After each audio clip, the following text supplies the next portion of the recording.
नमस्कार. नवीन व्हिडिओ सोबत पुन्हा तुमचे स्वागत. काही दिवसांपूर्वी आम्ही नेपाळला गेलो होतो.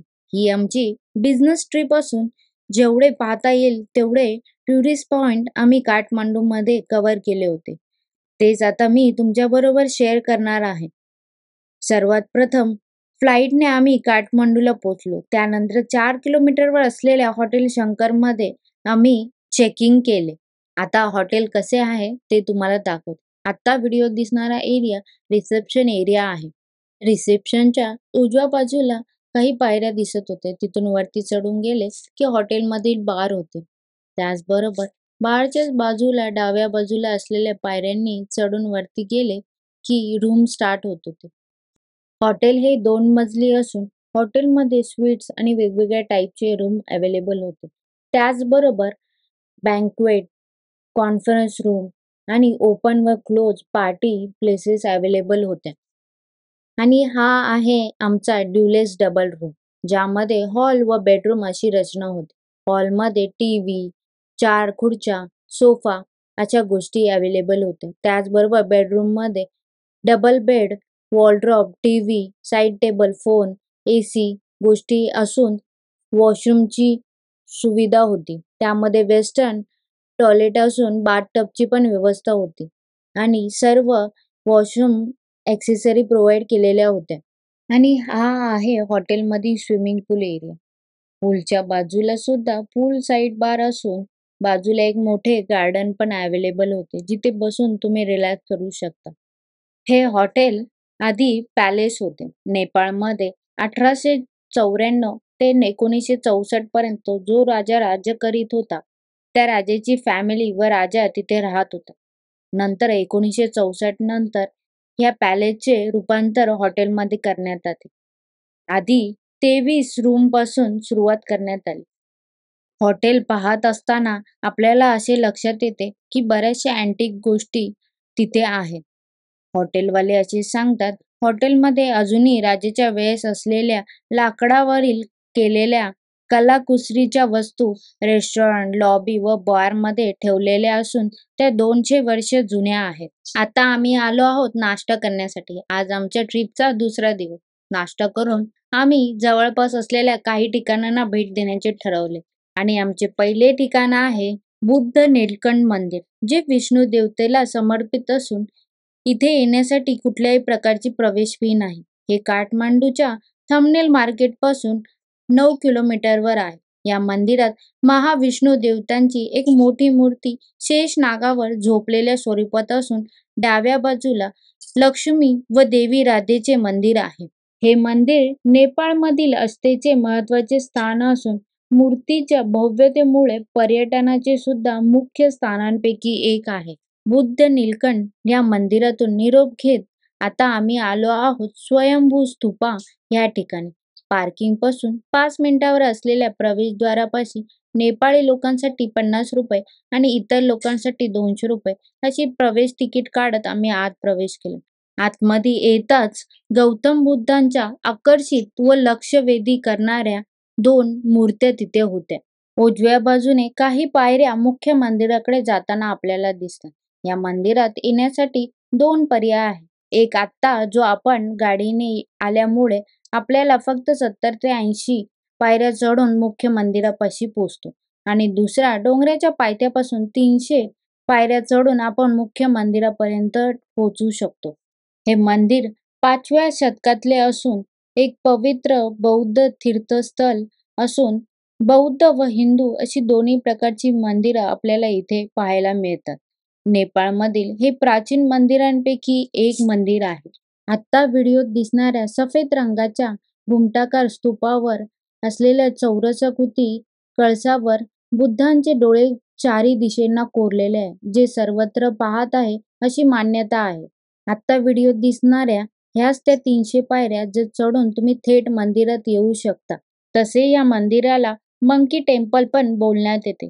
या टेकडीच्या उत्तर पश्चिम दिशेला असलेल्या घनदाट झाडीमध्ये माकडांचे घर असून 200 पेक्षा जास्त माकडांचे अस्तित्व तिथे असण्याची आशंका आहे. मंदिर परिसरात पण खूप सारी माकडं असल्याचे आपल्याला दिसून येते. आत्ता व्हिडिओत दिसणाऱ्या ठिकाणी हिंदू व बौद्ध अशी मिश्रित पद्धतीचे देवांचे कोरीव काम केलेले पार्श्व दिसतात, जे पाहण्यासाठी खूप आकर्षक वाटत होते. बौद्ध स्तूपाबरोबर इथे देवी हरिती मंदिर व शाक्यमुनी मंदिर व प्रतापपूर मंदिर अशी हिंदू महत्वाची मंदिरं आहेत. त्याचबरोबर मंदिर आवारामध्ये बौद्ध धर्माचे संग्रहालय, शाळा व छान छान धार्मिक वस्तू मिळतील अशी खूप सारी दुकानं सुद्धा आहेत.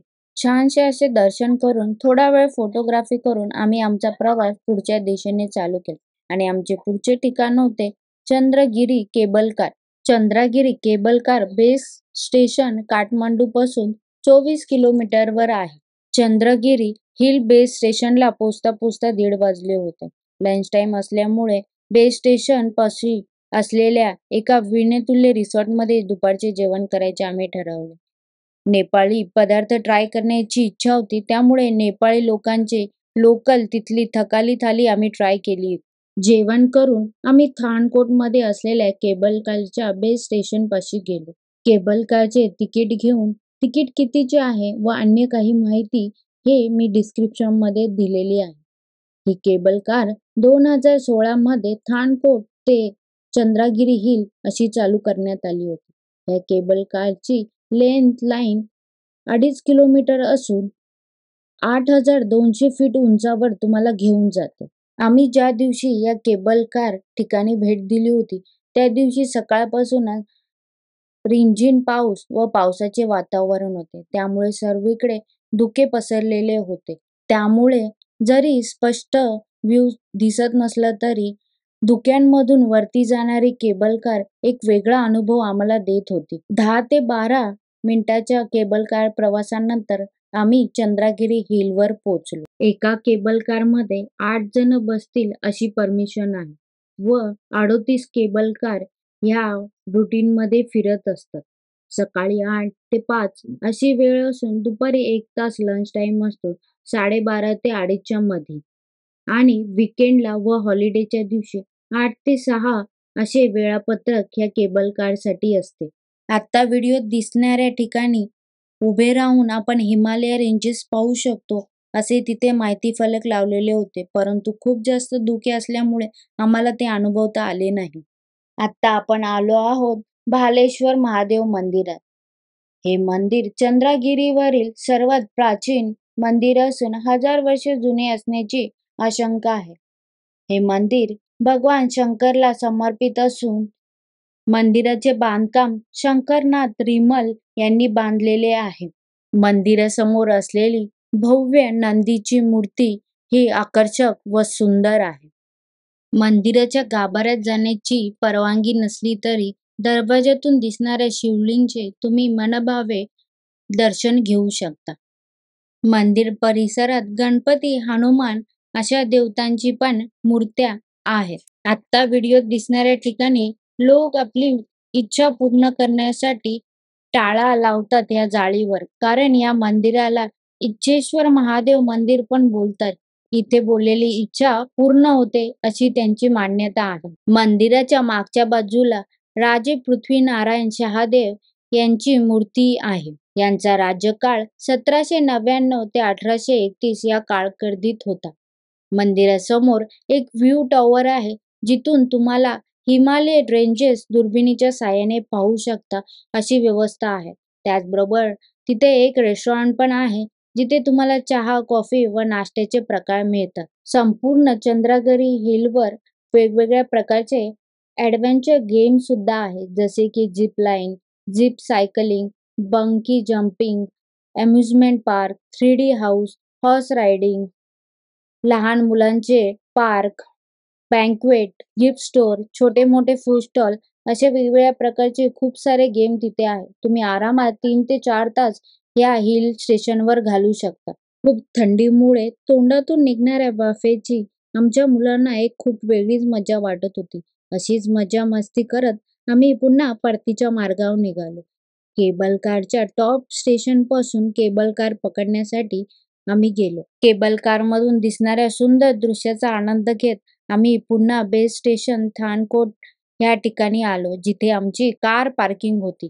अशा प्रकारे आज आम्ही आमच्या ट्रिपचा दुसरा दिवस संपवला. आजचा व्हिडिओ तुम्हाला कसा वाटला हे कमेंटमध्ये नक्की सांगा. व्हिडिओ आवडला असेल तर लाईक, शेअर, सबस्क्राईब करायला विसरू नका. पुन्हा भेटूया नेपाळ पार्ट 2 व्हिडिओमध्ये. तोपर्यंत स्वस्त राहा, मस्त राहा. धन्यवाद.